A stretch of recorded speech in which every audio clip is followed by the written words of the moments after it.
Oi, eu sou o Vinícius e você não vai resistir a essa aula.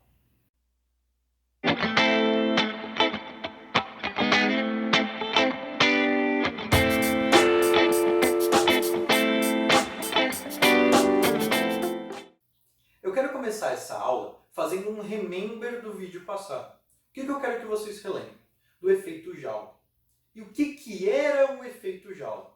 O efeito Joule é a transformação de energia elétrica em energia térmica. E como isso é feito? Como acontece o efeito Joule? Por que ele acontece? Ele acontece porque quando o elétron vai passar de um lado para o outro de um condutor, de um fio ou de qualquer outro corpo, ele acaba colidindo com os átomos que constituem esse corpo. E ao ter essas colisões, a gente tem um aumento da vibração desses átomos, o que gera um aumento da temperatura. Tranquilo? Relembrado o efeito Joule? Então vamos lá. Existem certos elementos que compõem circuitos elétricos que eles podem ter a função de aquecer ou de dificultar a passagem da corrente elétrica. E esses componentes têm o nome de resistores. Eles são o ente físico. Aquele pedaço, aquele material é chamado de resistor. E ele pode ter essas duas funções, ou de dificultar a passagem da corrente elétrica, ou de aquecer os materiais. E aonde a gente encontra eles e como eles são? A gente encontra resistores em chuveiros elétricos. O resistor do chuveiro elétrico é igual a esse que tem na imagem aqui do meu lado. Ele parece uma molinha enrolada. E ele tem a função de aquecer a água. Ele transforma energia elétrica, que vem da tomada, em energia térmica, que vai para a água e a gente toma um banho quente. Outro resistor em outro aparelho eletrônico. A gente tem o resistor do forninho elétrico, que é esse fio que é bem diferente, não parece mais uma mola. Parece só um fio mais grosso. Ele também tem a função de transformar energia elétrica em energia térmica. Tranquilo? E um terceiro resistor, só para a gente ter como exemplo, um que tem a função de dificultar a passagem da corrente elétrica. Esse carinha aqui. E aonde a gente encontra ele? Em componentes eletrônicos que não têm a função de aquecer. Por exemplo, videogame, TV, celular. Todos eles têm esses resistores para dificultar a passagem da corrente elétrica e a gente conseguir controlar o quanto de energia elétrica vai entrar ou não. Tranquilo? E qual que é a grandeza física que descreve esses resistores? É a resistência elétrica. E o que é a resistência elétrica?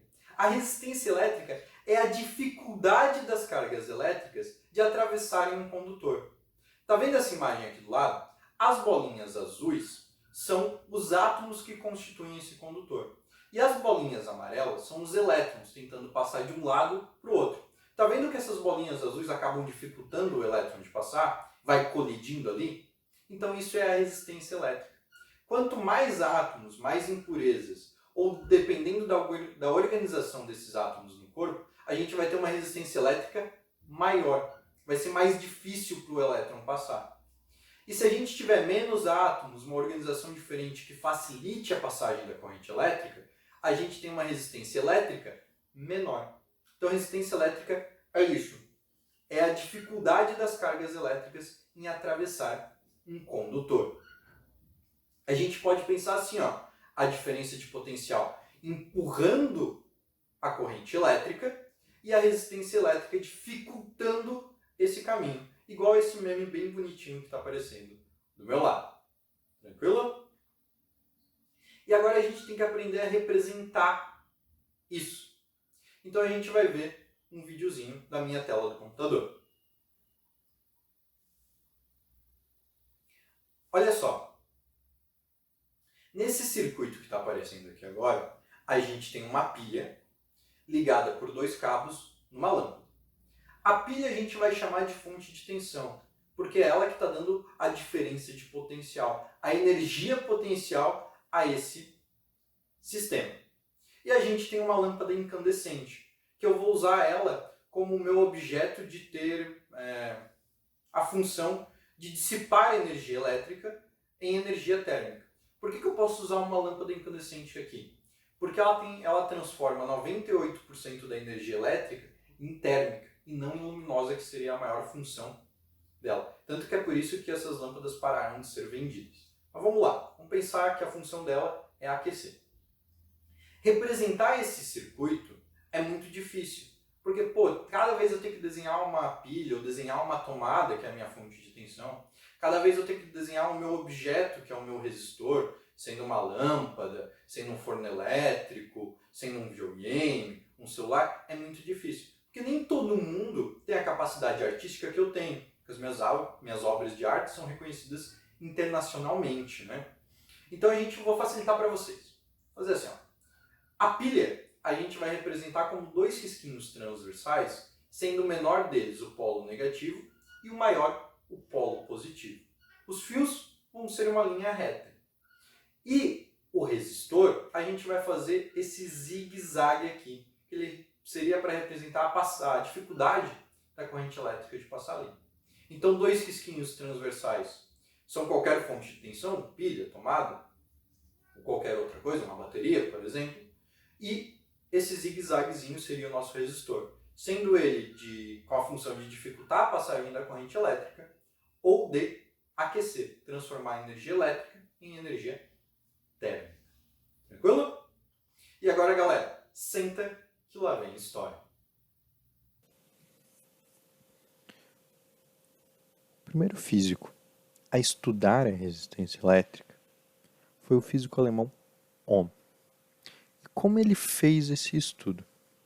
Ele fez esse estudo através de um sistema elétrico.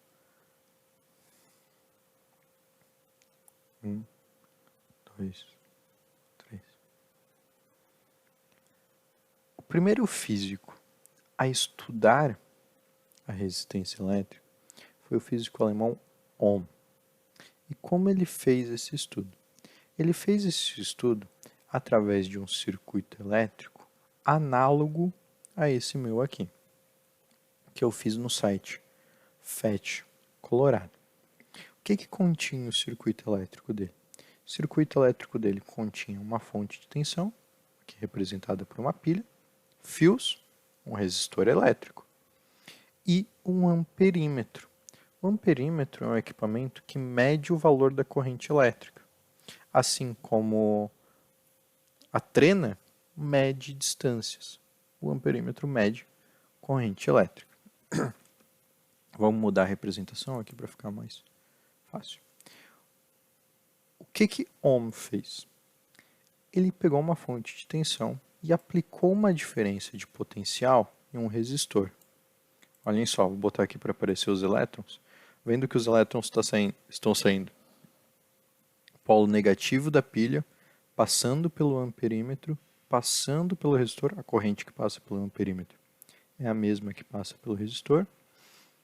Então ele conseguia saber qual era a corrente elétrica que passava nesse resistor. Fez isso.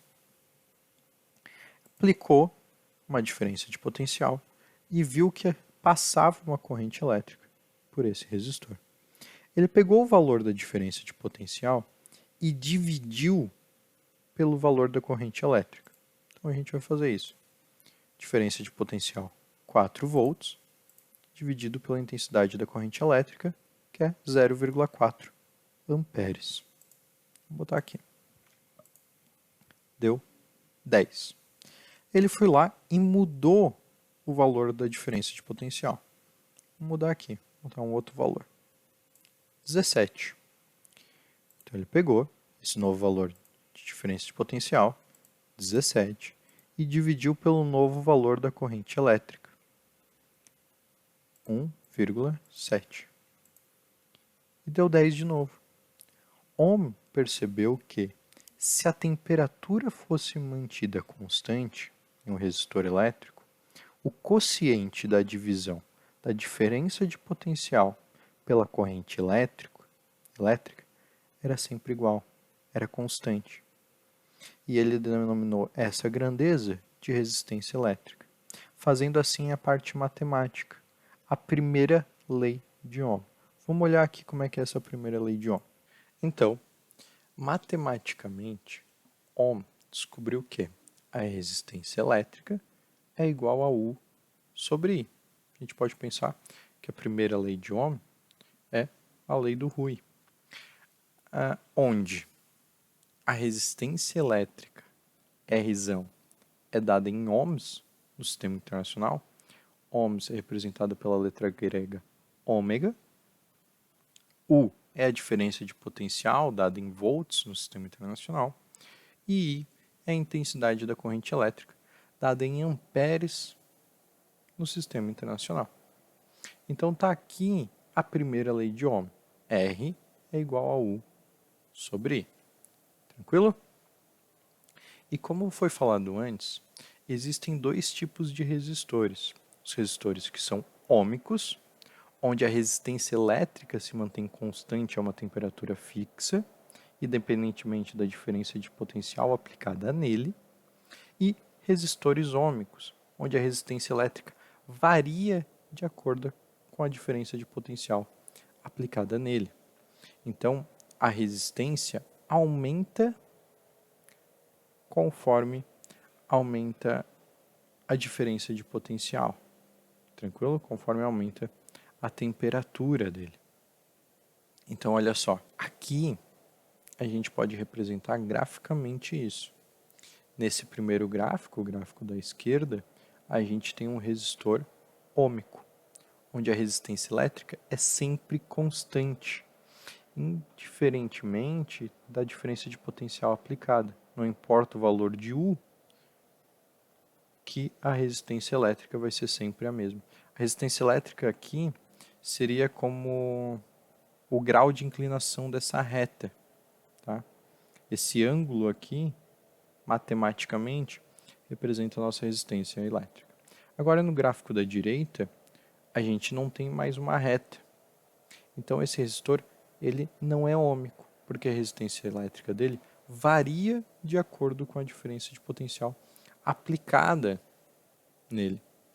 Até um pedaço do gráfico aqui a gente pode pensar, aproximar para uma reta e dizer que ele é ômico até aqui, onde eu estou passando o mouse, e daqui para frente ele deixa de ser ômico. Então a resistência elétrica dele começa a variar de acordo com a diferença de potencial aplicada ali. Tranquilo? Espero que vocês tenham gostado e eu vejo vocês na próxima.